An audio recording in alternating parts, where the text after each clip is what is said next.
Did you know that parents rank financial literacy as the #1 most difficult life skill to teach? Meet Greenlight, the debit card and money app for families. With Greenlight, you can send money to kids quickly, set up chores, automate allowance, and keep an eye on your kids' spending with real-time notifications. Kids learn to earn, save, and spend wisely. And parents can rest easy knowing their kids are learning about money with guardrails in place. Try Greenlight risk-free today at greenlight.com/getstarted.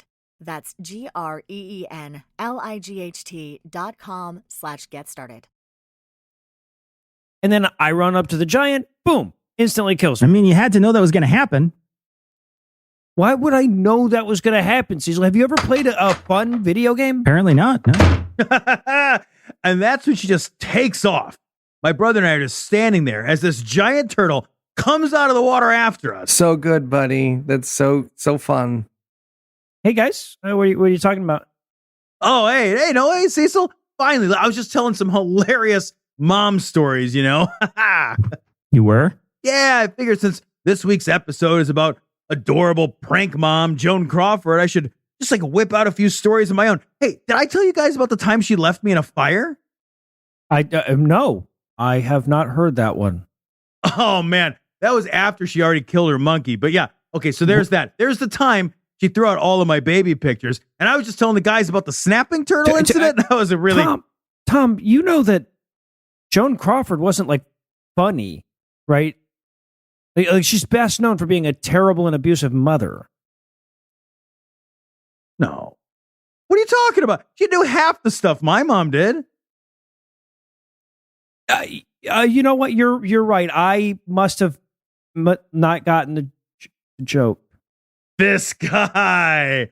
Okay, have you heard the one about when she dropped me off at my dad's without telling me? Nah, man. Haven't heard that one either. Oh, it's a doozy. You're going to love this one. Doozy. Doozy. Sure. Yep.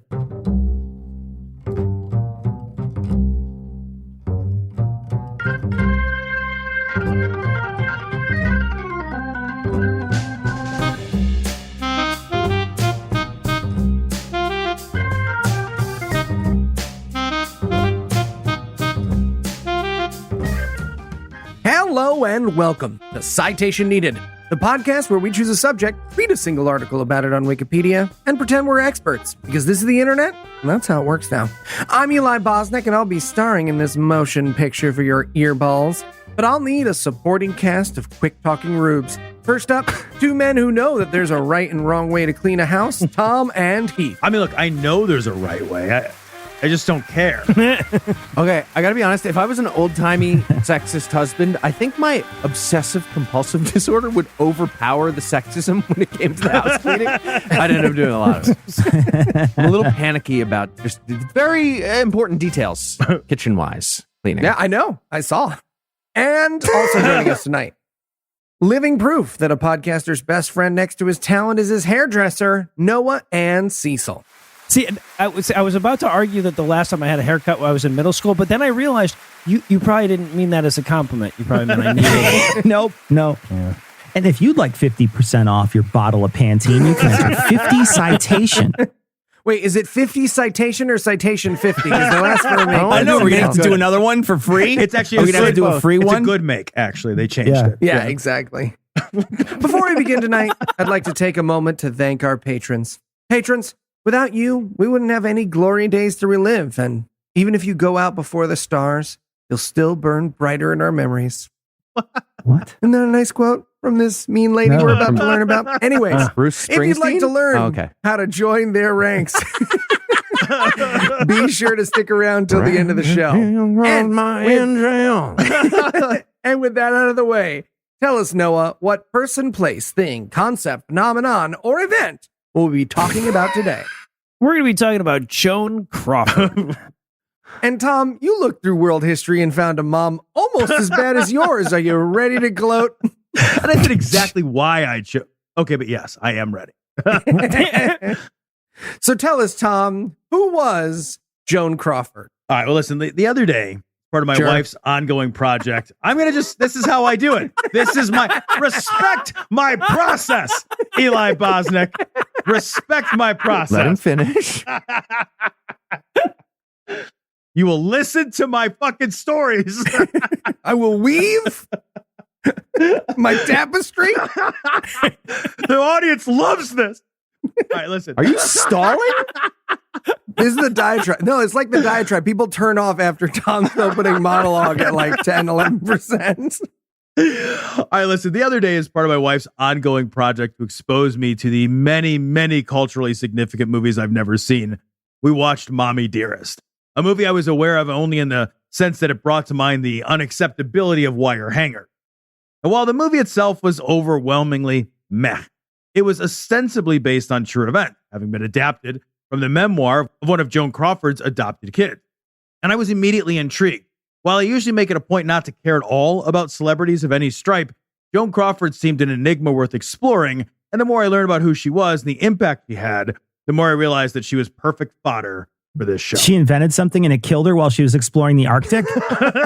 She wrote fan fiction so bad it caused a natural disaster. She spilled a giant vat of uranium syrup all over a major city while giving a heege to a dolphin. You're thinking of Lauren Boebert, actually. But Oh. we record in advance. I'm saying, like, by the time this comes out, the odds that, yeah. All right, Joan Crawford was born Lucille Fay LeSueur at some date between 1904 and 1908, with sources such as her tombstone choosing the later date, while her righteously vengeful daughter chooses to proclaim the earlier date. And at some level, this kind of uncertainty on even the most trivial details is in keeping with much of Crawford's biography. Perhaps sensing that his daughter was going to grow up to be a huge pain in the ass, Joan's father abandoned the family when she was only 10 months old. Joan's mother remarried at least once, perhaps twice. Again, not very clear. But by 1909, Crawford's mother was married to Henry Casson, who ran the Ramsey Opera House in Lawton, Oklahoma. And here I should note that the Opera House did not mean that the venue hosted only operatic performances. Rather, the Ramsey Opera House was home to a diverse array of talent, and Joan eagerly drank in these performances, but was especially enamored of the vaudeville acts. Sounds like the kind of place Lauren Boebert would jerk off her date. I'm sorry, I'm done. I'm done now. I just, It's really fresh for us right Not now, all podcast of my listener. It jokes, just I happened promise. for us. Absolutely. She was Absolutely. vaping too. Fuck you. So offensive. The jerk Yes, off part, thank whatever. you, know, Heath. that's just Thank a nice you. thing to do. Like your vape, Yeah. neighborly. Get the fuck out of here. Her love of performance now having been fiercely kindled, Joan became determined to become a dancer, though her parents preferred she spend her musical gifts learning piano, a task that she loathed. She hated it so much, in fact, that in an attempt to avoid the lessons, Joan leapt from the front porch of her home and severely injured her foot, requiring 3 surgeries and ending her dance lessons and stalling her entire education while she convalesced. She should have landed on her hands, man. I mean, what the fuck? Plan ahead. That definitely would have been better. Doesn't it sound like she was just storming out from a ground level porch and it just somehow went really fucking bad? Yeah. By 1917, when Joan was either 13 or 9, the family moved to Kansas City, where they became mired in scandal. Joan's stepfather, Henry Casson, was accused of embezzlement, and although it wasn't successfully proven, he was blacklisted nonetheless. Psh, amateur. cut to no one. He's changing bank account passwords. What? I'm just saying, the Bosniaks have a proud tradition of getting away with embezzlement. Okay. The straight of the scandal broke the marriage of Joan's mother and stepfather, and Joan ended up at St. Agnes Academy, where she was what was called a work student. Now, as near as I can tell, a work student at a boarding school like St. Agnes Academy is very much like an internship. There's no pay for the work, you're used like a Tijuana prostitute, and nobody cares how things turn out for you. Ultimately, Joan's education never progressed past the primary level. Tom, you're supposed to pay your Tijuana prostitutes. I don't know I what you've don't been know told. what but, you heard. I just give him an IOU with your name on it. It's fine. After her years working at the boarding school to pay for an education she ultimately did not receive, Joan landed work dancing in the choruses of traveling revues when she was noticed by producer Jacob Schubert. Schubert saw talent and potential in Joan and cast her as a dancer in his chorus line for his 1924 Broadway show Innocent Eye. Joan saw talent and potential in the saxophone player on set, and she either married or just shacked up with the guy, James Welton, for several months, though Joan never mentions the sax player or that first marriage in any of her interviews later in her life. At this point in her life, Joan knew that show business was her business. And after the chorus lines, she wanted to continue. Through some connections, she was able to score a screen test, which ultimately led to her first Hollywood contract. Now, her first contract was with Metro-Goldwyn-Mayer for $75 a week, which amounts to about $1,350 a week today. That's not actually a terrible contract for a young person with no acting experience landing their first real gig. And these were not high-profile gigs. Her first role was in Lady of the Night as a body double for Norma Shearer, then MGM's biggest star. I mean, judging by the fucking streaming royalties they're posting, I feel like a lot of actors would be stoked about a $75 a week contract today, right? Yeah. Now, up to this point, I should also note that Crawford was still working under her real name, Lucille Lesueur, and the head of publicity at MGM hated that name. Studio executives felt that Joan's beauty and talent might turn into real star power, but not so long as her name rhymed with, sewer. So the big brains at MGM did the only natural thing, and they held a public contest in Movie Weekly called Name the Star, which allowed readers to choose Lucille's new stage name. And since Filmy McMovieface was presumably taken, out of the sewers rose Joan Crawford. Yeah, because there's no way someone named Lucille was going to get famous in Hollywood. Right. I think We all agree. Duh. Yeah. If anyone ever tries to convince you the golden days of Hollywood are gone, this is a nice reminder that there used to be a contest called Rename This Sentient Human Being. Yeah, right. And apparently it was binding. She was just like, okay, Yeah. I'm All right, Joan now. Crawford now. All right, that's my 12 fault. votes to 9. I wish more people had written in. Joan was still getting a bunch of nothing burger bullshit work at this point, so she set about tirelessly building her brand. Long before that horrible phrase had been created, much less told endlessly like the death knell of culture that it portends. In the words of an MGM screenwriter that I've never heard of, quote, "No one decided to make Joan a star. Joan Crawford became a star because Joan Crawford decided to become a star." So big vision board vibes here. Yeah, right. It's got a very nobody decided Tony would win the lottery. He just did kind of thing. That's the same sentiment.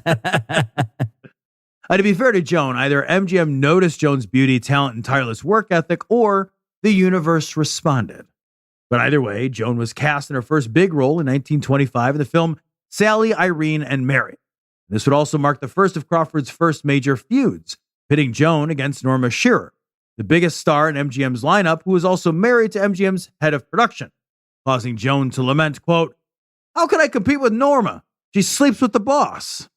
Well, I mean, he likes to type, and you are her body double. So, Yeah. Despite her protestations of unfair disadvantage, Crawford was cast again and again in increasingly high-profile roles, appearing across from some of the biggest stars in Hollywood at the time, whose names I won't mention because they won't mean anything anymore to anyone. Wow, just attacking Noah out of I nowhere, know. Tom. Thank you, Eli. Though she didn't lack for work, it wasn't until she starred in 1928's Our Dancing Daughters that Joan became a true star in her own right. Joan quickly became the new Hollywood it girl, embodying an idealized flapper femininity.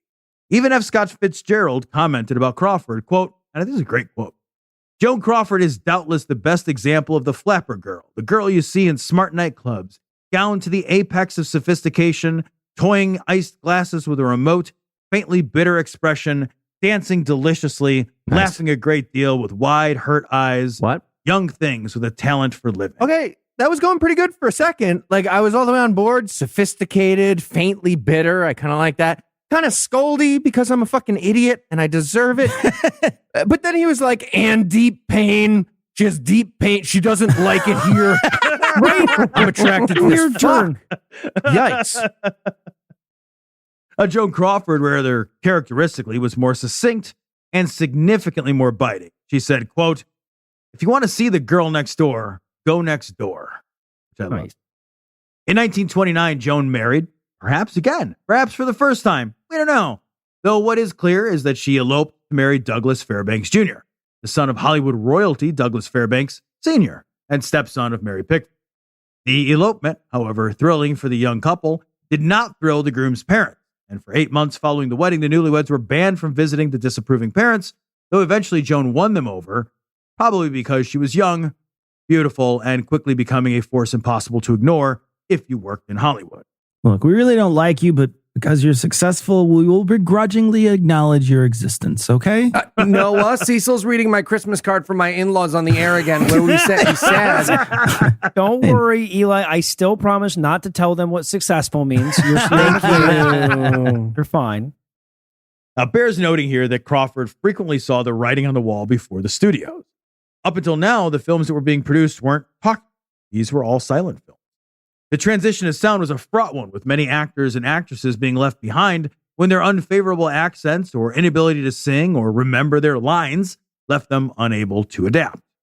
Even before MGM transitioned to sound, the last major studio to do so, by the way, Joan had begun working to rid herself of her Southwestern accent and to cultivate a voice with flawless diction and elocution. Quote, "If I were to speak lines, it would be a good idea, I thought, to read aloud to myself. Listen carefully to my voice quality and enunciation and try to learn in that manner. I would lock myself in my room and read newspapers, magazines, books aloud. At my elbow, I kept a dictionary. When I came to a word I didn't know how to pronounce, I looked it up and repeated it correctly 15 times. Because she was a tireless worker, Joan made the difficult transition to the talkie look easy." Okay, good work, but you can't exactly do the opposite and go from audio to video and be like, stop looking like a podcaster. Say that 15 times and be ready for the big screen. So what I'm saying is, check your privilege, Joan Crawford. yes. It is kind of fucked up to think, though, that a silent movie actor did more training for my job than I did. That's true. Now, I'm not going to bore you here with a lengthy recitation of her next string of roles, but I do want to comment on the lengthiness of that unspoken potential recitation.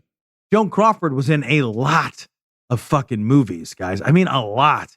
In 1931, she was cast in 5 movies just that one year. And this was the height of the studio system in Hollywood, which basically meant that the studios owned your contract and you danced for your supper. The bigger the star, the harder the studio worked you, and the studios could even loan a star to another studio for a fee pocketed by the studio. No wonder they felt entitled to an AI copy of everyone's soul or whatever they offered at the first meeting.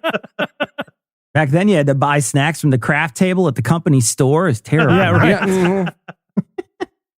By 1933, Crawford continued to churn out role after role, divorced Douglas Fairbanks Jr., citing grievous mental cruelty, claiming that Fairbanks had a, quote, jealous and suspicious attitude toward her friends, end quote, and that the pair had loud arguments about the most trivial subjects lasting far into the night, which does not sound like good times.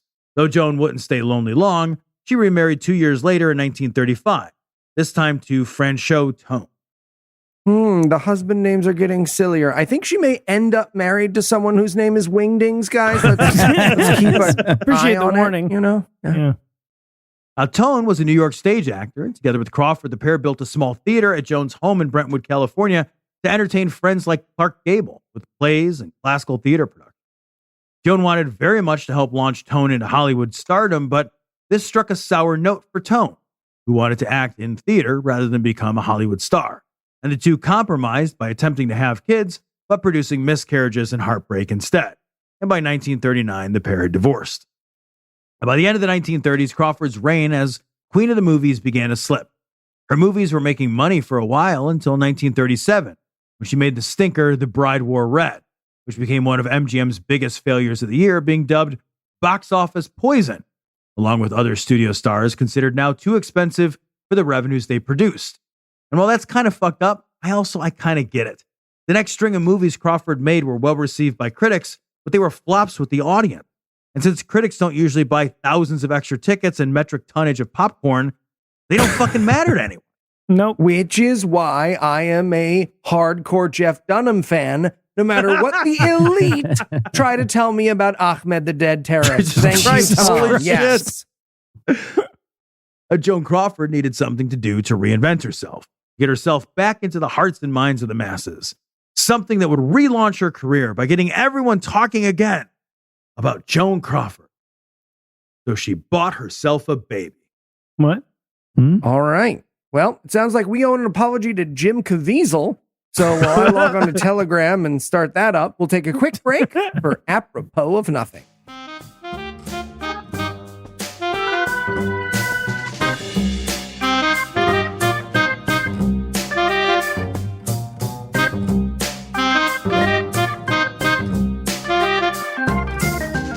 Joan, thanks for coming in. No, No problem, Big Biggins, the biggest director in Hollywood. So I just wanted to go over your calendar for the year. This month, we've got you in 3 pitches. The dame who was a gal, the gal who was a dame, and my gal, the dame gal, dame gal, dame woman vagina. Wow, boss, that's a lot of work. It sure is, but you're a star, kid, and the people love you. I suppose so. Say, what am I making for these movies? Your monthly salary, of course, 3 whole nickels a week. Of course. Which reminds me, we just added time travel to the movie, so we're going to need you to be able to act in a totally different dimension than anyone has ever done before, instantly, or you'll be dropped like a hot rock. Oh boy, I guess I can try. You sure can. Oh, wait, bad news. What's that? The gal who was a dame was a flop, and the people hate you now. Get out of my sight. Oh, geez. Well, at least people won't be striking to reverse these conditions 123 years into the future, eh? One can only hope so, lady. One can only hope.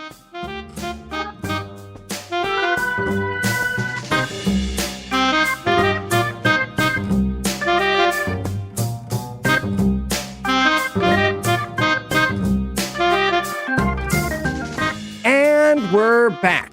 When we left off, a woman had the audacity to age. What happened next time? All right, so I'm going to go down something of a rabbit hole here. Please bear with me. I promise it's worth it. In 1940, when this went down, adoption was not a widespread, socially normalized practice. And Joan Crawford was a single woman. Not only was it basically bonkers level unheard of for a single working woman to adopt a kid, it was actually straight up illegal in the state of California. And again, remember that adoption, while not unheard of, was not a socially normalized practice. So for Joan to adopt a baby, she turned to Georgia Tann. Oh, man, Tom, are you going to be like those anti-adoption TikTok lives I keep swiping past? Because I'm not saying it's out of nowhere. I would just like to be prepared. Like, I get it. Also, by the way, Georgia Tann is a term for having tan lines in the shape of overalls. I'm taking this whole story with a grain of salt from this point, okay? All right, so Georgia Tann ran the Tennessee Children's Home Society after taking over the organization in order to set up shop as a child trafficker. This lady was straight up brokering the sale of stolen babies to rich families all over the country, but particularly in New York and California. And while a typical legitimate adoption at the time might cost $7, Georgia Tann was selling babies for as much as $5,000. Wow. And Georgia didn't give a shit that Joan Crawford was a single working woman, so long as she had that cash. Okay, I'm trying to decide if that's less haggling or more haggling when you're buying a stolen baby compared to like the normal amount of haggling. I feel like it's more compared to the average transaction. No, I mean, that's a buyer's market for sure, Right? Heath. Yeah, For sure. It feels like you could just go like, well, every minute we're haggling, he's 1 minute less of a baby. That's all I'm saying. Yeah, time's on your side. Yeah. In fact, there wasn't much that Georgia Tann did care about except money. Every week, through her associates, Tann would send 4 to 6 babies out for prospective couples to meet and ogle and coo over. And meanwhile, fees would be collected from the love-struck prospective parents for shit like background checks that nobody ran, paperwork, and travel fees. And these fees were paid into secret accounts, with Georgia Tann pocketing 80 to 90% of the money. And the stolen baby business was booming, with somewhere around 1,200 kids being sold by Georgia in one 6-year period. Okay, where did the other 20% go from those? She was just taking some of the money out of that? It's a weird crime. Also, I feel like the background check comes back and it's like, yeah, okay, it says you're willing to buy a stolen baby, so now it's going to be $8,000. It's a seller's market. Fuck you.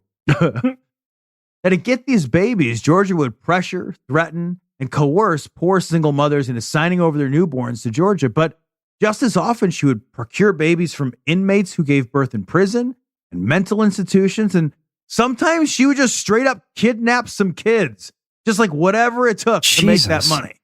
I mean, I feel like kidnapping kids when you got 2 sources of free ones is just greedy, right? Like, why are you, what are you? Yeah. Well, fucking 3 sources if you consider the way that most of us get them. Sure, yeah, you can make your own at home. And to hide the identities of the stolen kids, their parents could never find them, Tann would destroy any existing records of the children. And then she would create fictionalized records for those stolen kids, thus severing any connection the children might one day use to find their birth parents. And Tann's story gets even darker here, too dark even for a show that gleefully covered the Challenger disaster, But suffice it to say that somewhere in the neighborhood of 500 children died in Tan's care and custody. She's trying to launder them in an actual washing machine. Oh, Jesus Christ. For the last time, Georgia, you do not need to FIFO the kids. It's fine. You can just stop writing dates on their foreheads. We don't need that. But here's what's particularly nuts. Georgia Tan, child trafficker and very likely child serial killer, sold a movie star lady a baby. And the adoption of that stolen child by one of the biggest names in Hollywood actually helped to change social attitudes surrounding adoption in America much more broadly, very likely helping to normalize the practice of adoption. And perhaps even more crazily, the process of severing identity ties between children and birth parents in an adoption, although begun by Tan to hide her kidnapping and child trafficking, that gave birth to the identity obfuscation process that is part of many adoption practices we still employ. Yeah, we also live on Native American ground and pretend it was always ours. It's not that crazy, man. Yeah, right. No, the only constant in American history is that everything came from a more horrible place than you thought. Right? Yeah, That's exactly it. That's very fair. Now, after adopting her first child, Crawford married yet again, this time to actor Philip Terry in 1942. The couple adopted a boy that they named Christopher. But they only had Christopher for a short time before somehow the birth mother found her son and took him back. Give me that. So Crawford and Terry bought another kid. And this other kid they named Terry. But years later, in 1946, after Crawford and Terry split up, Joan renamed her adopted son Terry to be called Christopher. What? Yikes. So, yeah, they had two adopted sons named Christopher, Terry, and then Christopher again. Okay, so now I'm Christopher to replace your lost other kid. Is that what you're telling me? So I'm just gonna head out for a pack of cigarettes real quick. Don't worry about it. I'll be right back. Oh, I'm glad the practice of spite renaming didn't catch on after the divorce, right? Or at least I think. I mean, the fact that I've never met somebody named "Your Dad Never Made Me Come Smith" leads me to believe it never caught on, right? Now, while Joan was experiencing a surge in popularity, her career was still kind of taking a shit. Joan and MGM mutually parted ways, and in 1943, Joan signed a 3-movie deal with Warner Brothers. And it was while at Warner Brothers that she starred in Mildred Pierce, the hard-boiled noir film that won Joan her Academy Award for Best Actress in a leading role. Crawford was now on a new role, starring in big movies again, being nominated for 2 more Best Actress awards, and adopting 2 more kids from Georgia Tan's Tennessee Children's Home Society. And by 1955, marrying her 4th, maybe 5th husband, Pepsi Cola magnate Alfred Steele. And if that sounds sweet, remember that Pepsi is too sweet for anything but hummingbirds to drink. It's fucking horrible. So to balance things out, Alfred died just a few short years later in 1959. And somehow, I do not know how, this catapulted Joan Crawford into having a seat on the board of directors for Pepsi Cola. Okay, weird idea. Let's steal a bunch of Coke and pretend it's our product. Where did I get the idea? Don't ask me. Don't ask. Joan, why did you break all those old bottles we had in the hall? I said don't ask. Okay. Now, you might think that Joan Crawford was fantastically wealthy, and she probably should have been, but she seems to have been a lavish spender. And so after Steele's death in 1959, Crawford was a near penniless single mother of 4 stolen kids. Rough. She calls up Georgia Tan. What is your return policy? Did not keep the receipt. So she needed to work and to earn. And so she began work on Whatever Happened to Baby Jane, starring alongside Betty Davis and igniting rumors of one of the most vicious feuds in Hollywood lore. And although both Davis and Crawford long maintained that no such feud existed, yes, it absolutely did. What Happened to Baby Jane was the title? Yeah. Yeah. You know Joan and Georgia Tan had a big laugh about that on the phone.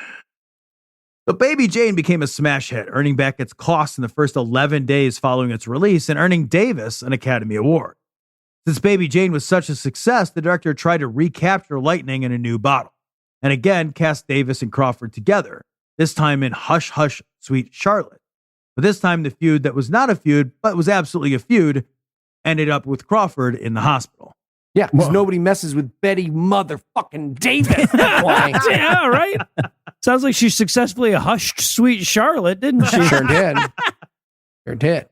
Again, there is some debate on what caused what, but according to Crawford, a relentless campaign of harassment against Crawford caused Joan so much distress that she took ill. Other reports contend that Crawford took to the hospital in an attempt to slow and sabotage the production in order to gain leverage to increase the size of her role in the production. It didn't work out well for Joan, who was ultimately replaced by the director to move the movie along. Well, shame on you then, Tom, for introducing it in such a way that at least me and Eli assumed Betty Davis knocked the fuck out of her. Yes. Judo thrower.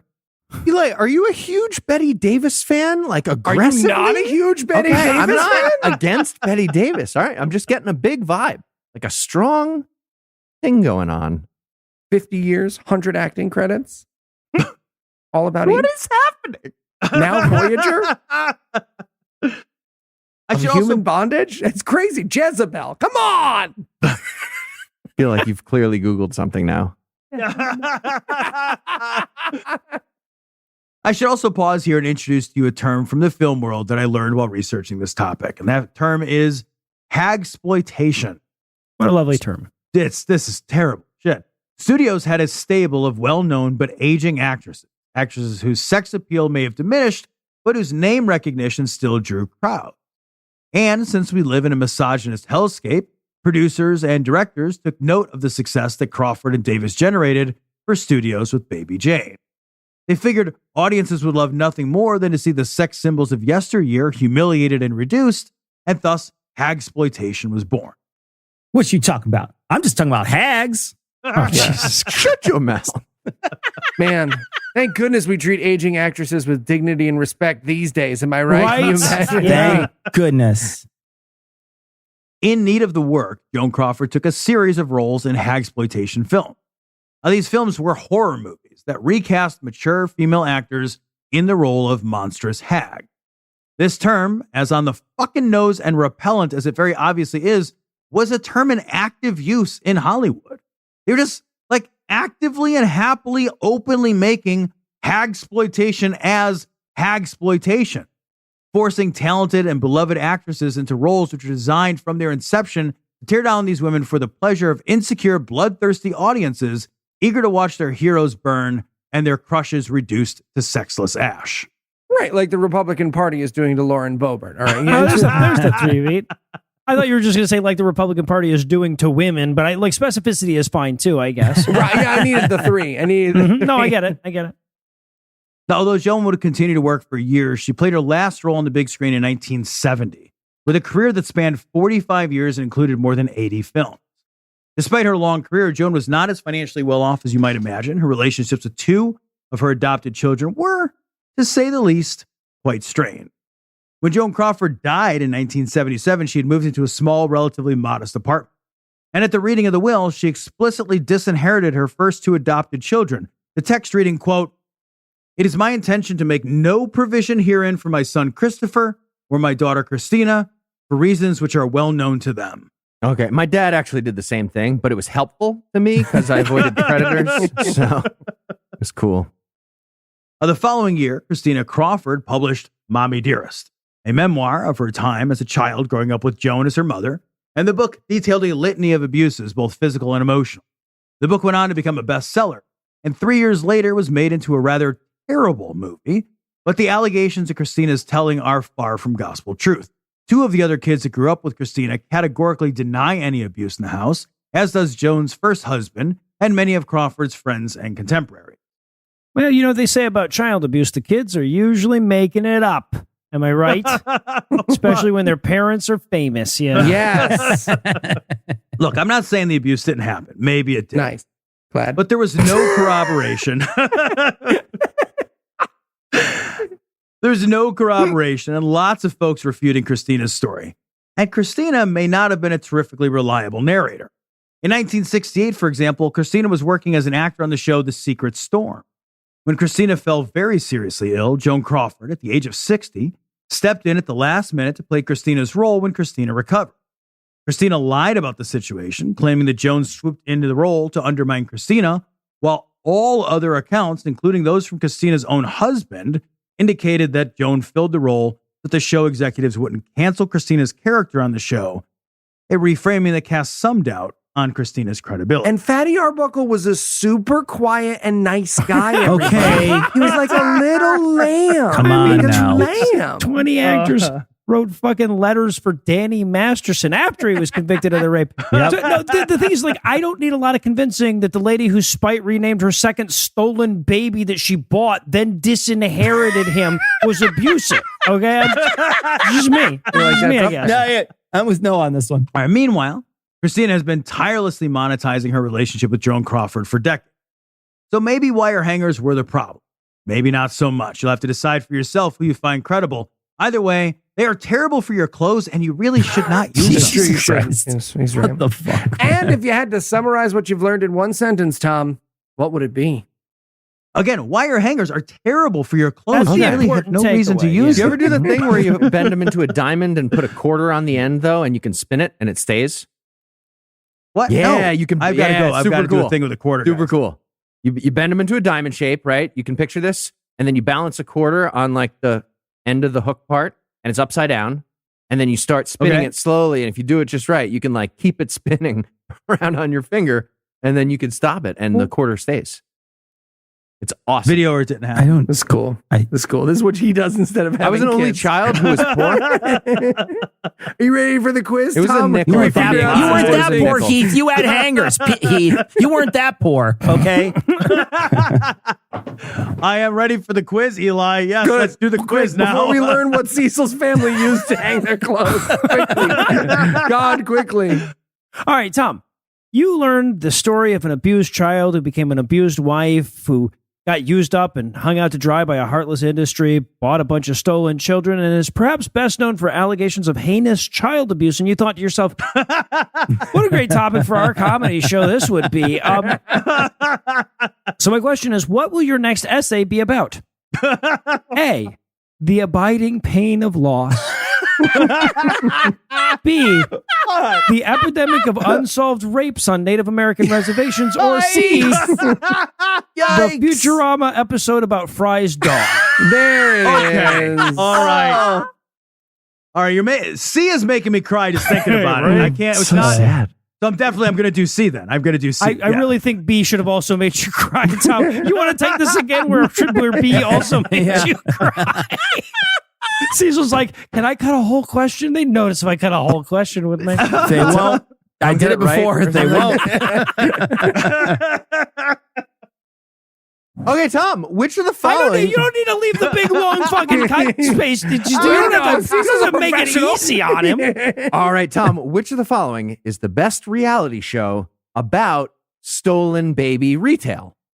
Oh, this is much better. God. Yeah, no. Yeah. Yeah, there we go. A, Spawn Stars. B, 19 Kidnaps and Counting. C, Unmarked Vanderpump Rules. Or D, Fantastic. Abduct Dynasty. That is the best one. Abduct Dynasty is so good. So good. It's between Spawn Stars and Abduct Dynasty, but I think Abduct Dynasty has to. That be. is correct. Well done. All right, Tom. What's the best product to use when you are laundering stolen children? Oh, A, boy. Shake Downy. B, ill-gotten gain. C, sever tides. Or D, smuggle brand fabric softener.